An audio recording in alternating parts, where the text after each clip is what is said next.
Hello everyone, my name is Nur Sofia Ain binti Matsani. So to start us off, our group is going to talk about the economic impacts of aging populations.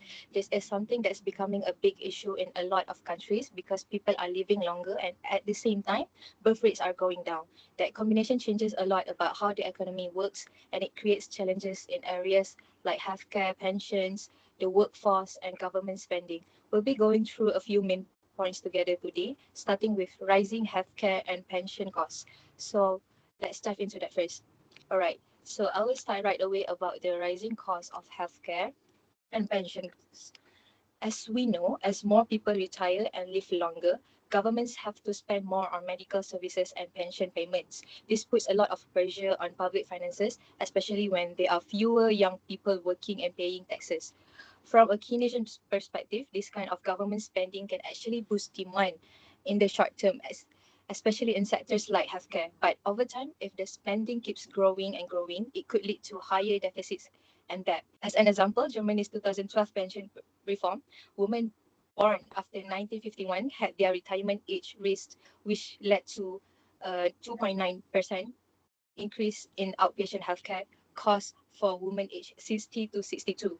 Still, the overall fiscal outcome was positive. However, classical economists would argue for cutting spending or raising taxes to balance things out, but that could make things harder for elderly people who depend on public support. So I think the bigger issue is with fewer people working, how can economists keep up with these rising costs? That leads nicely into the next part, how aging affects labor force participation and productivity.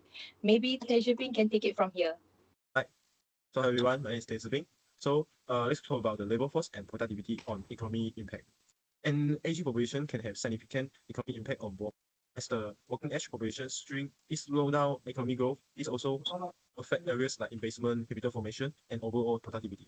In this presentation, I will focus on three key impacts. First, the reduced labor force. Second, wage and labor market effects. And third, the impact on productivity. So let's begin. As more people retire, and fewer young individuals enter the labor market, whole workforce begins to shrink. This lead to labor shortage, especially in essential sector like healthcare, transportation, and public safety, with which heavily on a steady supply of labor. This shortage can slow down productivity and economy. At the same time, with more retirees and fewer workers, the dependency and ratio increase. This means fewer people are supporting more elderly individual, putting pressure on service like healthcare and pension, and increasing the burden on the population. Besides that, as the as the labor force shrink, fewer workers are available to fill position. This shortage can drive wage out as companies compete to attract and retain employees. Well, this may sound positive for workers, which can increase costs for businesses, especially in labor-intensive industries, making it harder for them to stay competitive. So, while higher wage and automation can bring the shortage benefits, that may also create imbalance in the job market and raise concern about inequality and job security. From that, as a age productivity can decline due to health-related issues, older workers may face physical or cognitive challenge that reduce their efficiency and increase absenteeism. This can affect overall output, especially in physically demanding or fast-paced jobs. However, with fewer young skilled workers entering the workforce, there may be a shortage of innovation and adaptivity, slow down the adoption of new technologies. Hello guys, I am Saksham. I am here to represent about saving and consumption patterns. Saving behavior, it refers to how individuals and households allocate a portion of their income for future use instead of spending it immediately. And other one, consumption pattern, it describes the trends and habits in how people spend their money on goods and services.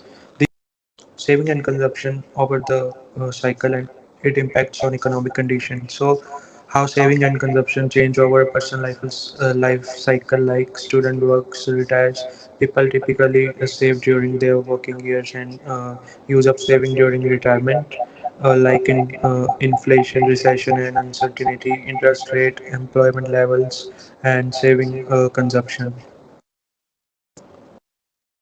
So, trends in saving and consumption, global trends like developed versus developed countries, case study like US and in US, India, and China, and the COVID pandemic effects. My name's John Chuan.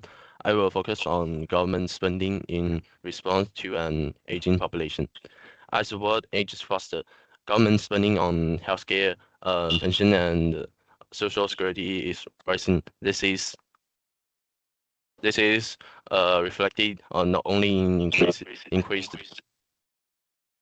funding for pensions and healthcare, but also in emerging areas such as smart retirement and digital healthcare. For example, some countries like Singapore actively promote the construction of digital medical system to improve the efficiency of medical treatment for the elderly and reduce the waste of medical resources.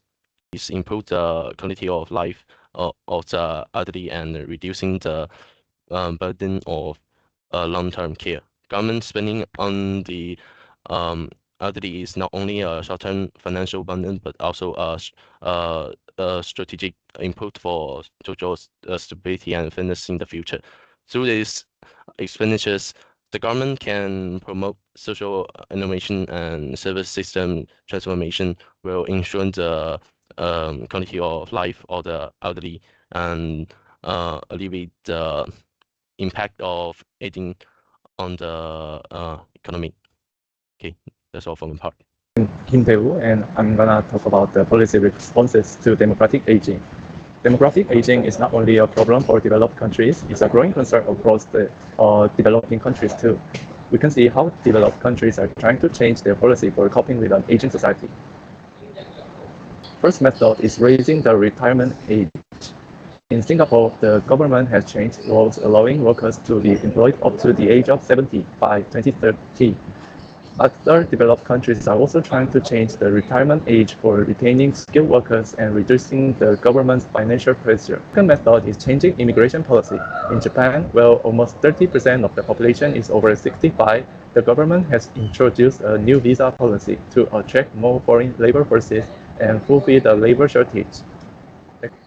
Last one is reforming the pension system. The South Korean government has recently increased the pension tax rate by 13%. Because of the concerns of running out of funds within 30 years, this reform can make the pension system more sustainable. And here's our conclusion. Aging populations are a global phenomenon. It makes the country serious burden for straining governmental finances and labor markets. However, it can offer an opportunity through policy, which adapts for aging society. For example, reforming pension system, encouraging longer working age, adopting inclusive immigration policies, and technological progress can help sustainable economic growth. Thank you for listening. Thank you. Thank you.